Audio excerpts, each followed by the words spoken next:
Social మీడియాలో game changer సినిమాపై జరుగుతున్న నెగటివ్ ప్రచారంపై చర్చ జరుగుతోంది. సినిమా బావుందా లేదా అనే దానికంటే కావాలనే కొందరు నెగటివ్ ప్రచారం చేస్తున్నారని, దాని వెనుక ఎవరున్నారనేది ప్రశ్నగా మారింది. గుంటూరు డిస్ట్రిబ్యూటర్ తప్పుడు వార్తలపై స్పందించి వాటిని ఖండించారు. సోషల్ మీడియాను పాజిటివ్ గా వాడుకునే వాళ్లకన్నా నెగటివ్ ని ప్రచారం చేసే వాళ్లు ఎక్కువయ్యారు. నెగటివ్ ని తట్టుకొని నిలబడటం చాలా కష్టమైపోతుంది. ముఖ్యంగా కోట్ల డబ్బుతో ముడిపడ్డ పెద్ద సినిమాల విషయంలో అది మరీను. లాస్ట్ ఇయర్ మహేష్ బాబు గుంటూరు కారం సైతం ఈ ట్రోలింగ్ బారిన పడింది.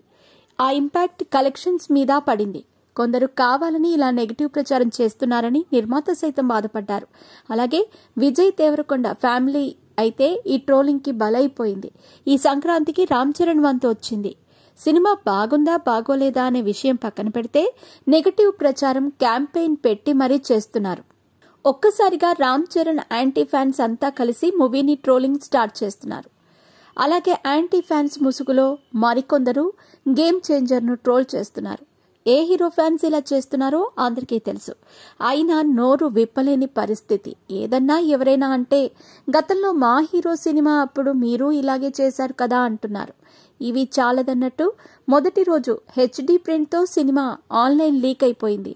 కొన్ని ట్విట్టర్ హ్యాండిల్స్ మీడియాలోని ఓ వర్గం అయితే గేమ్ చేంజర్ ను డిజాస్టర్ గా చిత్రీకరించే ప్రయత్నం చేస్తున్నారు. ఈ క్రమంలోనే ఓ మీడియా సంస్థ తన ఎక్స్ స్పేస్ లో ట్వీట్ చేసింది. అది వైరల్ అయ్యింది.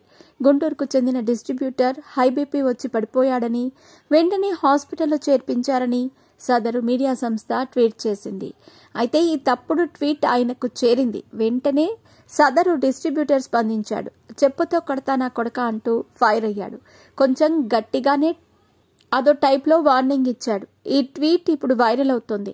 తప్పుడు ప్రచారం చేస్తున్న వాళ్లకి పర్ఫెక్ట్ కౌంటర్ ఇచ్చావంటూ గుంటూరు డిస్ట్రిబ్యూటర్ మీద నెటిజన్లు ప్రశంసలు కురిపిస్తున్నారు. రెండో రోజు నుంచి గేమ్ చేంజర్ వసూళ్లపై నెగటివ్ ప్రచారం ఎఫెక్ట్ పడింది. కానీ ఒక దగ్గర మాత్రం ఈ సినిమాకి స్టడీ వసూళ్లు దక్కుతున్నాయని చెప్పాలి. అదే హిందీ మార్కెట్లో. నార్త్ లో గేమ్ చేంజర్ కి మంచి ఓపెనింగ్స్ దక్కాయి. ఇంట్రెస్టింగ్ గా 3 రోజులు కూడా ఇదే కొనసాగుతోంది. దీంతో రానున్న ఇంకొన్ని రోజుల పాటుగా గేమ్ చేంజర్ కి అక్కడ మంచి వసూళ్లు రానున్నాయని ట్రేడ్ అంటోంది. బాలీవుడ్ లో ఈ జనవరి 23 వరకు సరైన సినిమాలు ఏవీ లేవు.